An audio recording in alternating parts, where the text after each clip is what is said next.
Ladies and gentlemen, what if I told you that the answer to your prayer is not in the future, but waiting for you right now? What if the very thing you're longing for, healing, love, success, peace, is already yours, but it's hiding behind a simple truth you've ignored? You must become the version of yourself who has already received it. This is not wishful thinking, this is spiritual law. And unless you learn how to act as if you're already living in the answered prayer, your desires will remain distant, your dreams will keep deferring, and your soul will stay waiting for a miracle that's already inside you. Stay with me, because by the end of this message, you will know how to step into the identity that commands your reality to change. You've prayed, you've asked, you've cried out. But now the work is not in more begging, it's in believing so deeply that your belief becomes behavior. If you prayed for healing, walk like someone who is whole.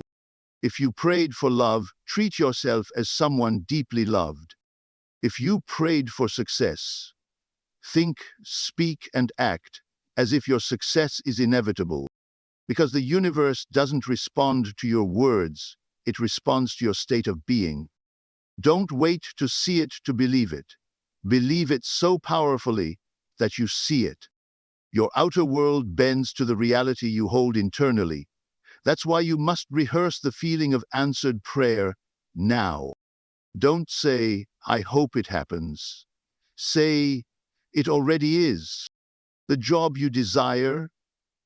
Picture your morning routine if you already had it. The partner you long for. Imagine how your heart would feel waking up beside them. The peace you crave. Sit in stillness and feel what it's like to have no worries. Your mind is the womb of creation. What you assume, you give birth to. Here is the truth. When you act as if it's already done, the world has no choice but to obey. Because you're no longer seeking, you're possessing. You're no longer knocking, you're open. You're no longer wishing, you're walking in it. There is a divine intelligence that responds to who you are, not who you hope to become. When you inhabit the feeling of the answered prayer, the prayer has no choice but to materialize. It cannot resist the vibration of belief made flesh. You become the living embodiment of the thing you asked for, and the world mirrors you back. The life you are living right now, this very moment, is not a random sequence of events or a consequence of external forces beyond your control. It is, in truth, the projection of your inner world, your beliefs, your expectations, and most importantly, your assumptions. Reality is not something that happens to you. It is something that is reflected from you. Every event, every encounter, every opportunity or limitation is shaped not by chance, but by the silent convictions you carry within yourself. Most people go through life believing that change must come from outside. A new job, a new relationship, more money, better circumstances. But what if that approach is fundamentally backward? What if life is not reacting to your effort, but responding to your assumptions? What if the key to transforming your world is not in doing more, but in assuming more rightly, more confidently, more consciously? An assumption is more than a thought. It is a belief that you've accepted as reality, whether or not it has appeared in physical form. It's an inner agreement with a certain state of being. And here's the spiritual secret most never realize. Once you assume something to be true of yourself, your mind, your emotions, and your actions align with it, and life conforms to support that version of you. You do not get what you want, you get what you assume. Look closely at your life, your relationships, your finances, your health, your sense of self-worth. Are they not a mirror to what you deeply assume to be true? If you constantly expect betrayal, chaos, or disappointment, you will unconsciously behave in ways that invite those very outcomes. You may push away the good, sabotage progress, or interpret kindness as manipulation. Why? Because your assumption has become a filter, distorting your perception and behavior bending life to match the story you carry within. On the other hand, when you assume that you are loved, guided, and divinely supported, you walk differently. You speak with more clarity. You look for goodness and expect beauty. You attract people and circumstances that affirm your internal faith, not because you tried harder, but because your being was aligned with a higher inner conviction. The world did not change first, you did. This is not fantasy, this is law. The inner world creates the outer world. The invisible always precedes the visible. You can change your entire life by changing what you accept as true. If you assume you are abundant, life will begin to offer you signs, opportunities, and resources that reflect abundance. If you assume you are a person of purpose, people will begin to treat you as such. Doors will open, paths will clear. The universe is not arbitrary, it is ordered by vibration, and your assumptions are the frequency you broadcast. Many people misunderstand this principle and think that pretending or repeating affirmations will be enough. But you cannot fool the universe, and you cannot fool your own consciousness. The assumption must be sincere, felt, and embodied. You must accept it in your mind, feel it in your body, and live from it with confidence. This is why acting as if you are already living in the answered prayer is so powerful. It forces your inner world to agree with the reality you desire. When you assume the prayer is answered, you stop begging and start thanking. You stop seeking and start living. You stop fearing and start trusting. And in doing so, you collapse the distance between desire and manifestation. Time becomes irrelevant because in your heart, the thing you longed for has already arrived. And because you have accepted it within, it must express itself without. This is not about denying reality or ignoring current facts. It is about choosing which reality to give power to. The facts may say you are broke, alone, or sick, but your assumption declares, I am rich in spirit, deeply loved, and whole. And because assumptions create life, not facts, the facts must eventually yield to your inner conviction. Think of it like planting a seed. The seed is the assumption. It does not look like a tree. It does not feel like fruit. But within it is the full manifestation, waiting to express itself. Your job is not to dig it up with doubt or stare at the ground with fear. Your job is to nurture the seed with belief, speak to it with confidence, and live as if the tree is already growing. When your assumption becomes natural, when it is no longer something you're trying to believe, but something you simply know, you have entered the state where miracles unfold. You no longer chase after life. Life flows to you. You no longer need to manipulate outcomes. Outcomes align with your essence because you are living from the inside out, and the outside world must adjust to who you are being. You are not a victim of circumstance. You are not waiting for luck. You are the author of your experience. The pen is your assumption, and with each inner declaration, you write the next chapter of your life. So ask yourself, not what do you want, but what do you believe? What have you assumed to be true about yourself, your worth, your destiny? Then revise it. Elevate it. Choose again. Because the moment you change your assumption, you change your entire reality. Emotion is not just a feeling, it is creative power in motion.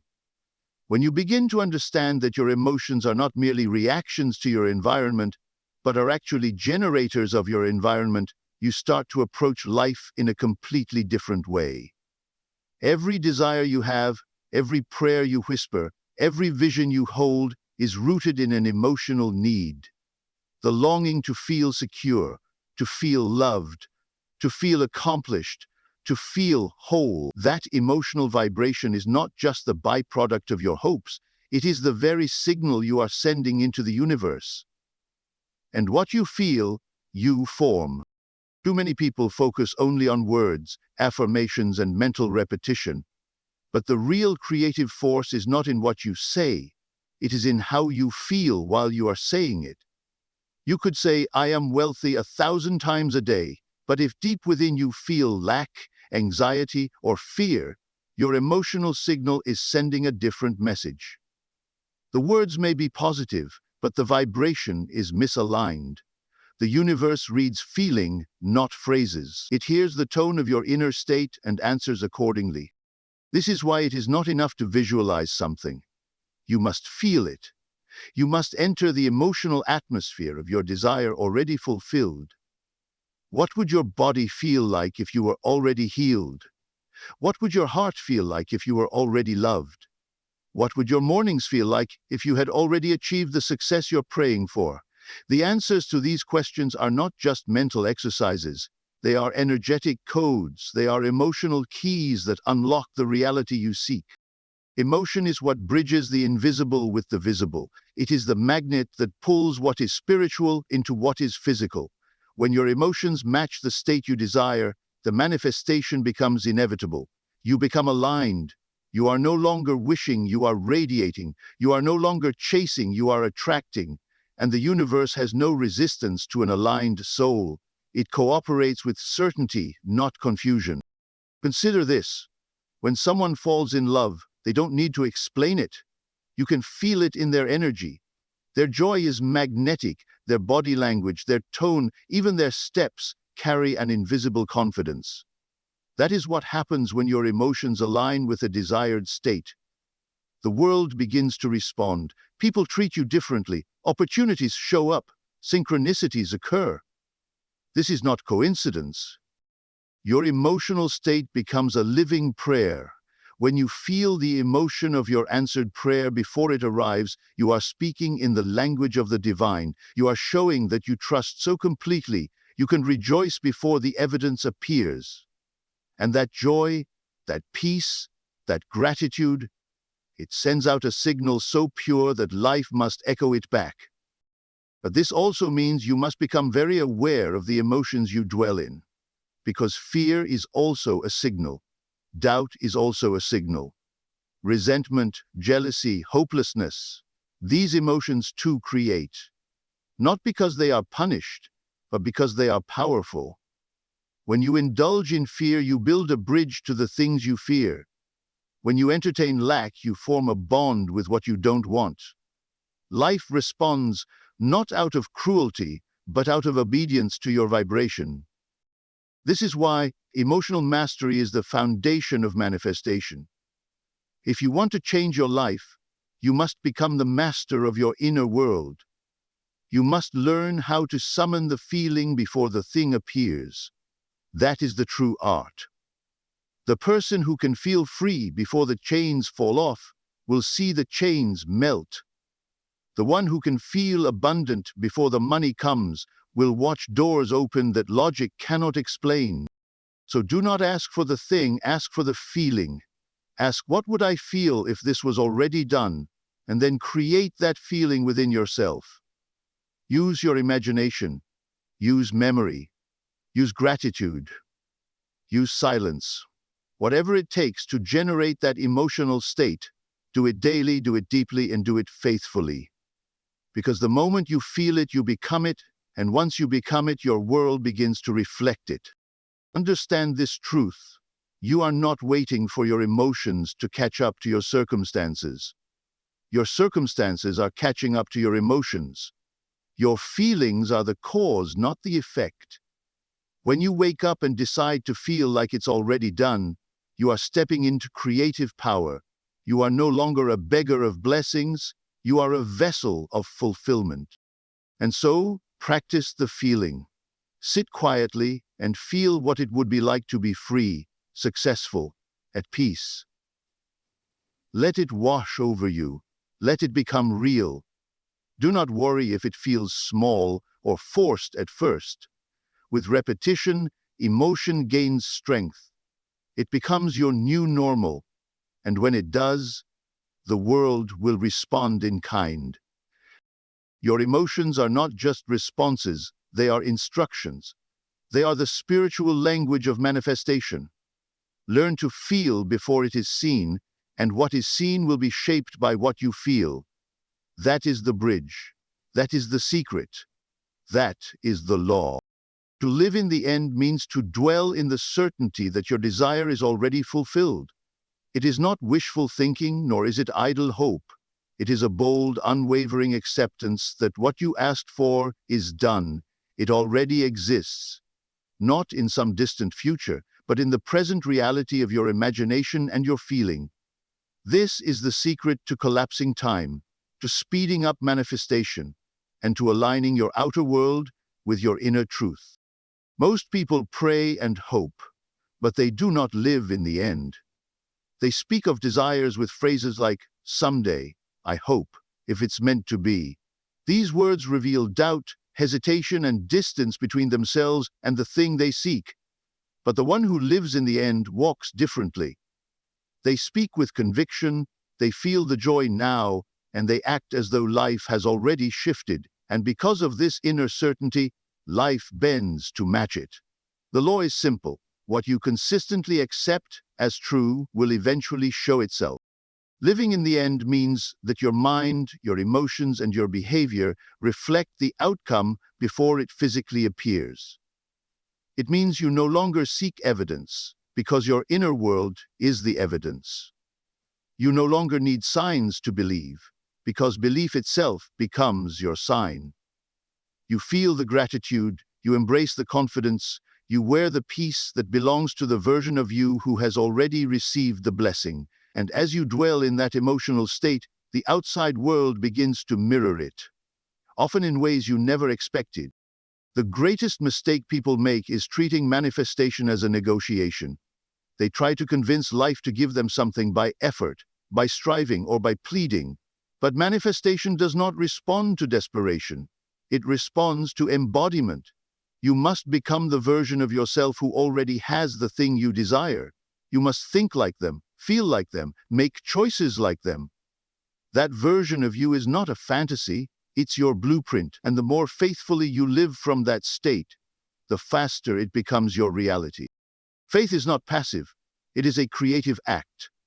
It is the decision to mentally and emotionally remain in the place where the prayer is already answered, even when the outside still looks the same. And this is where most people waver. They peek at their current reality, see no change, and conclude that nothing is happening. But reality is often delayed in its reflection. The seed takes time to sprout, but that does not mean it's inactive. The moment you begin to live in the end, you have activated unseen forces. You have shifted your vibration. You have given life new instructions. What follows is not your job to control. Your job is to remain in the state. To live in the end is to trust. It is to say, it is done, and refuse to argue with the facts. It is to respond to life, not from the old state of waiting, but from the new state of fulfillment. You begin to smile for no reason. You begin to prepare, to arrange, to celebrate, and in doing so, you accelerate the arrival of your desire, not because you are rushing it, but because you are aligned with it.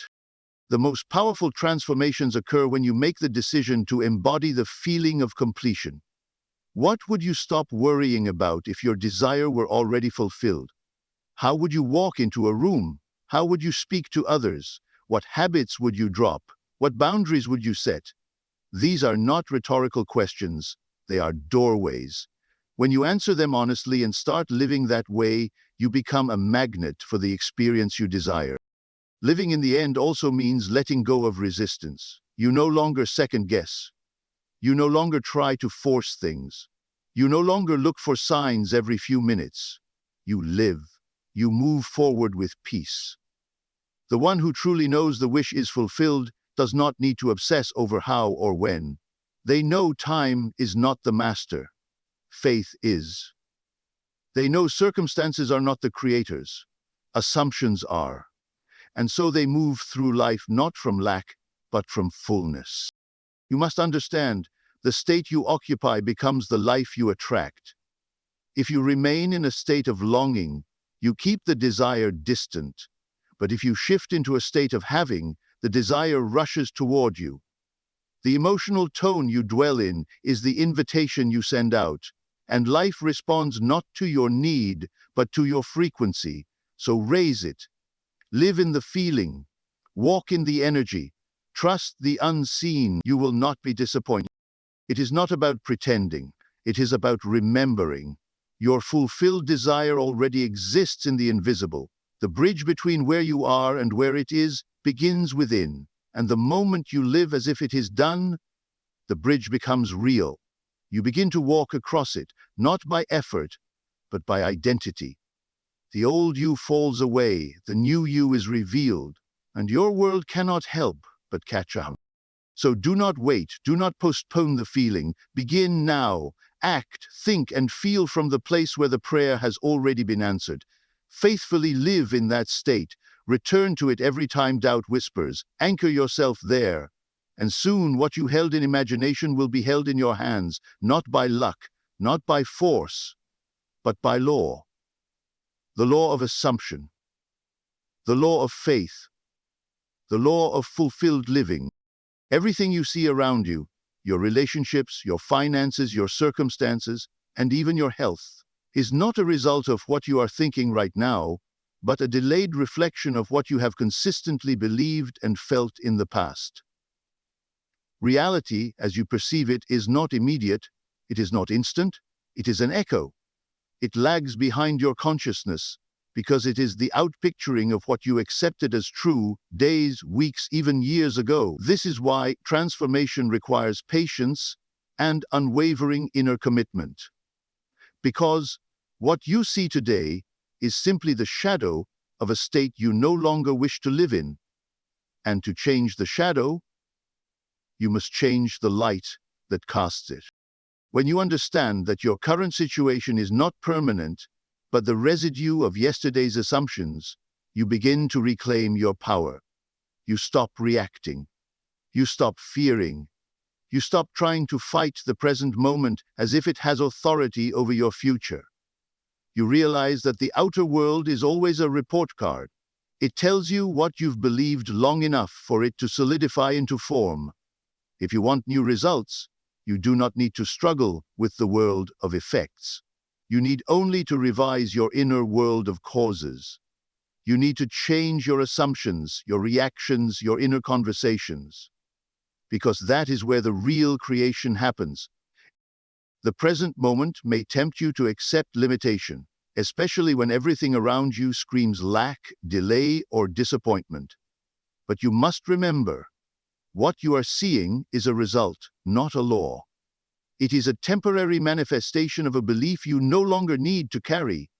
Just as the sound of your voice echoes after the words have been spoken, your current experience echoes the vibrations of the beliefs you held long enough to give them substance. But just because an echo exists doesn't mean the original voice still speaks. You are not bound to keep repeating what once was. You can choose a new belief now, and the echo will eventually adjust. This understanding allows you to walk through difficulty without panic. You no longer say, "This is happening to me," instead you say, "This is passing through me." You see yourself as the cause, not the effect. You stop treating the world as a master to obey and begin to treat it as a mirror to update. When you change the state you dwell in, you change the message that gets reflected back. Yes, it takes time to see the new reflection, but that time is not wasted. It is sacred. It is the space in which your faith matures.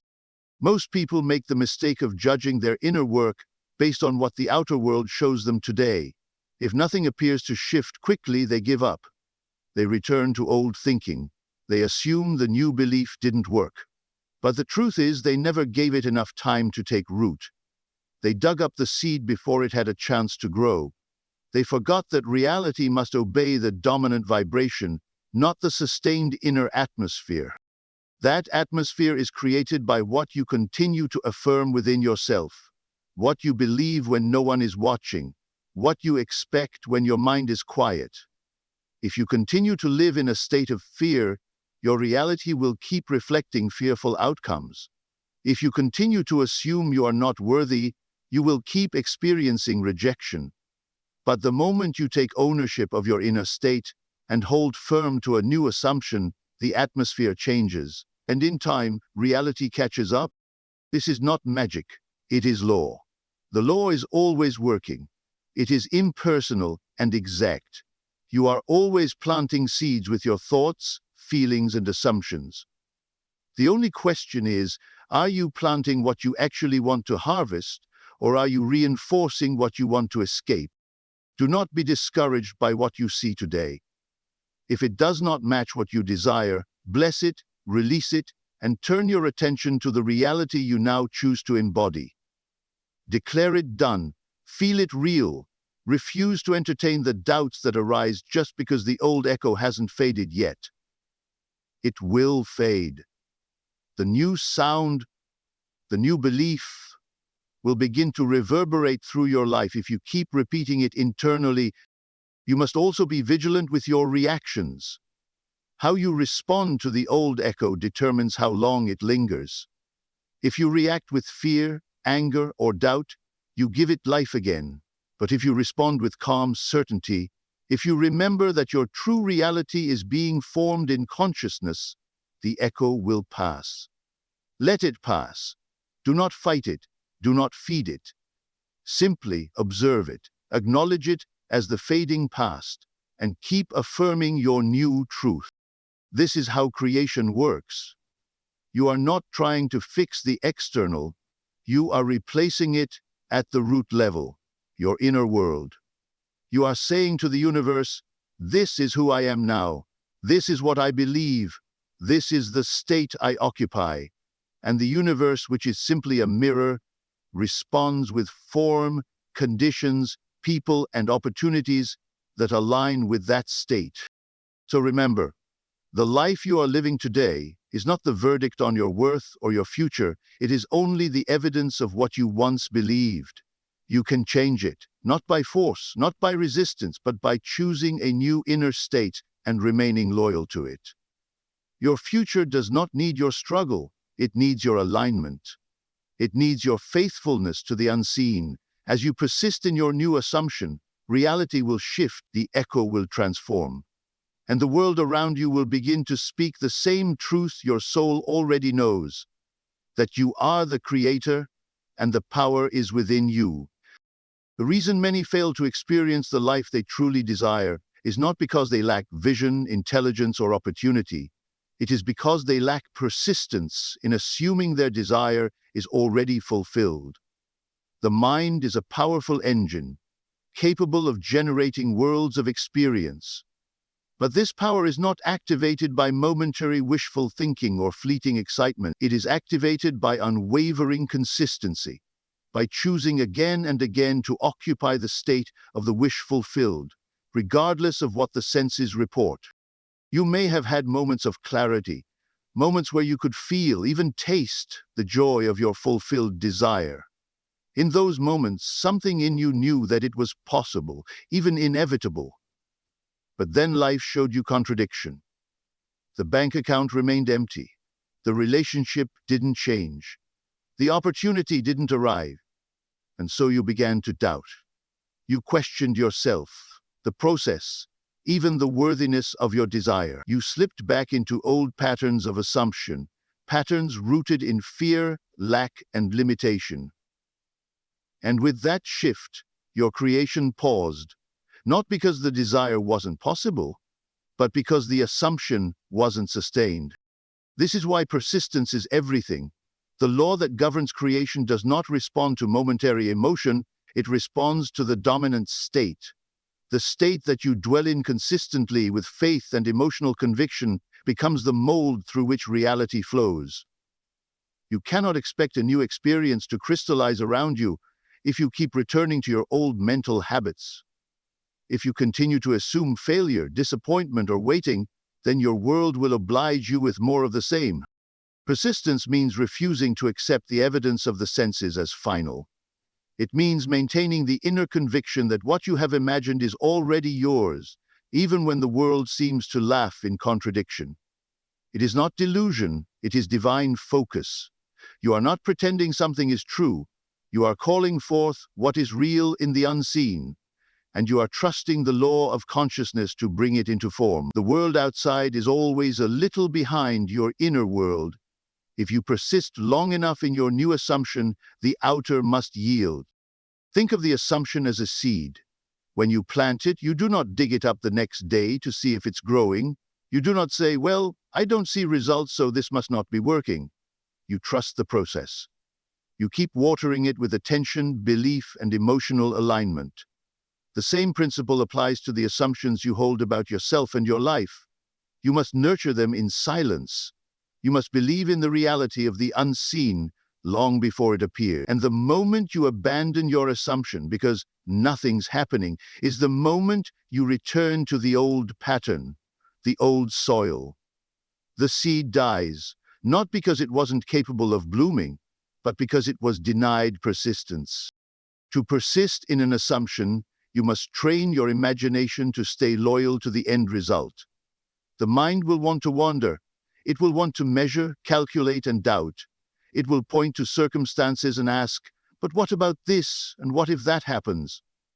Your job is not to argue with it. Your job is to bring the mind back to the image of fulfillment again and again until it becomes the new default, until it becomes effortless, until it feels natural. That feeling of naturalness is the signal that your assumption has taken root. You may not know how your desire will manifest. You don't need to. The how is not your concern. The only thing required of you is to dwell in the state of already having it, to feel it, to move in it, to respond to life from it. And when contrary thoughts arise, and they will, you do not entertain them. You gently return to your assumption. You re-enter the scene in your mind. You feel the reality of the outcome as if nothing could stop it, because nothing can except your own change in assumption. Persistence is not hard when you truly desire what you imagine. When the inner vision excites you more than the outer facts depress you, you are halfway there. The rest is just practice, discipline.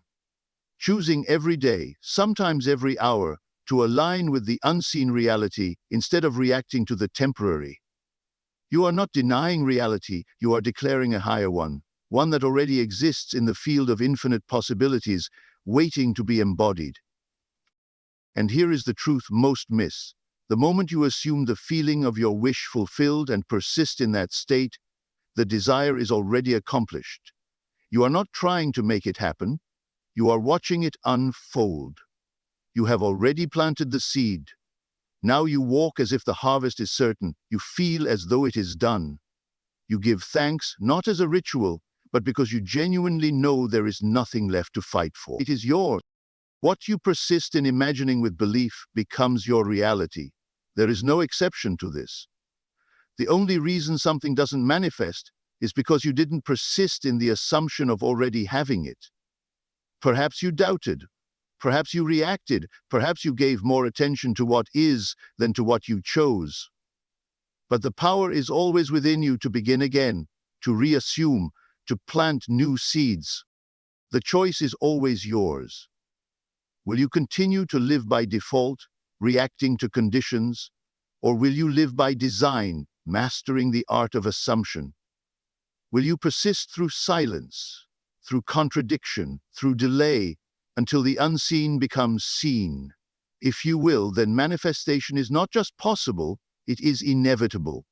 For the world cannot help but conform to the one who persists in the truth of their inner world. The outer must obey the inner, always, and persistence is the bridge. There is a quiet but unstoppable transformation that occurs when you begin to live in the end. This is not a technique or a trick.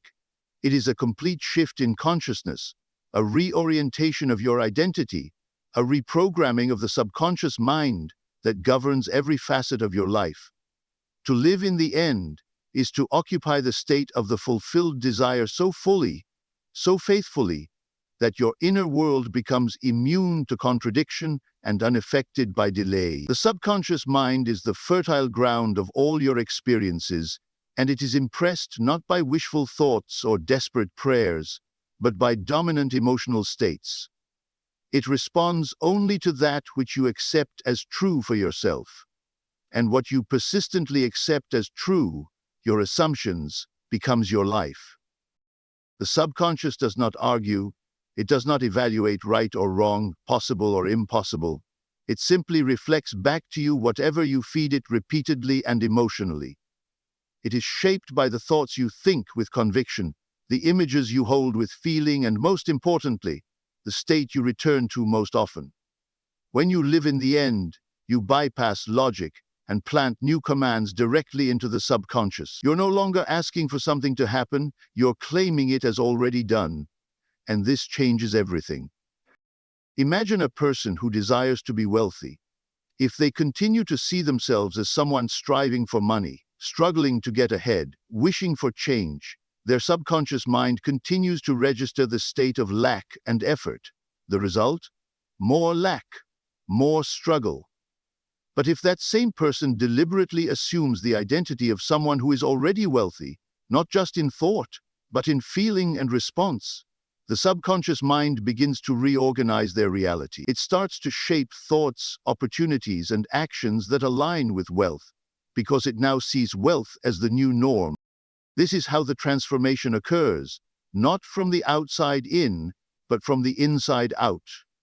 You do not wait for the change before you change how you feel. You feel the change first, and your outer life rearranges to match. This is why living in the end is the most powerful way to rewrite the programs that run beneath the surface of your mind. It is not about pretending or forcing. It is about accepting a new truth. It is about saturating your consciousness with the reality you wish to live, until your entire being begins to vibrate with it. And the moment this new state becomes natural to you, the work is done. When you wake up thinking like the person who already has what you desire, when you respond to challenges as if your outcome is guaranteed, when you feel peace instead of impatience, and gratitude instead of longing, you are living in the end. The subconscious is now your ally, not your opponent. It is no longer echoing the fears and doubts of the past. It is broadcasting a new frequency, one that magnetizes experiences that match your assumption. This is why many people find themselves looping in life, not because life is unfair, but because they are unknowingly rehearsing the same emotional states over and over again. They are living in the past, reliving disappointments, expecting delays, assuming the worst, and the subconscious, being faithful and obedient, makes it so. But when you decide to break this cycle and boldly occupy the state of your desired future, you send a new signal inward. You begin to tell a different story, not just with words, but with being. Living in the end rewires the subconscious not through force, but through frequency. Repetition with emotion creates imprint. And every time you imagine the end scene of your fulfilled desire, whether it's a congratulatory handshake, a moment of joyful realization, or the feeling of having overcome, you are reprogramming the very blueprint of your reality.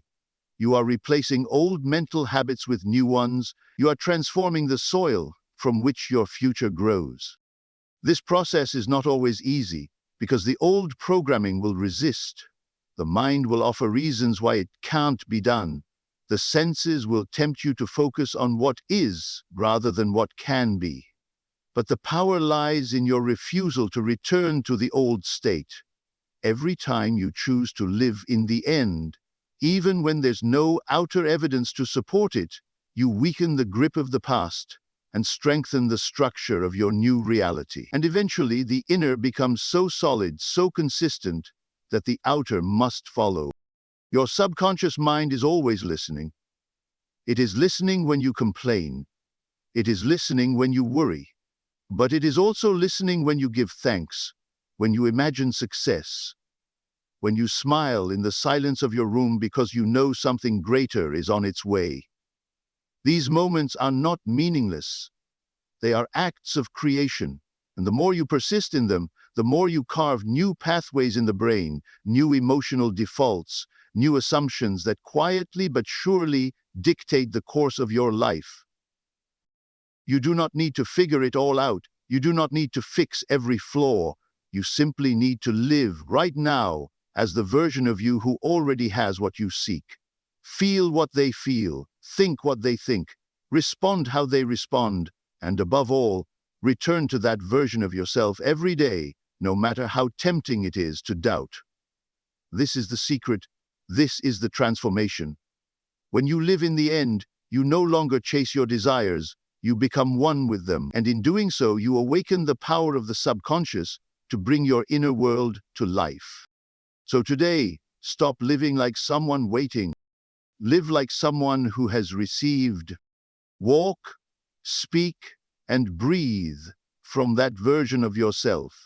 Let the answered prayer shape your posture, your decisions, your energy. This is how the spiritual becomes physical. Because when you act as if you're already living in the answered prayer, you're not faking it. You're faithfully creating it.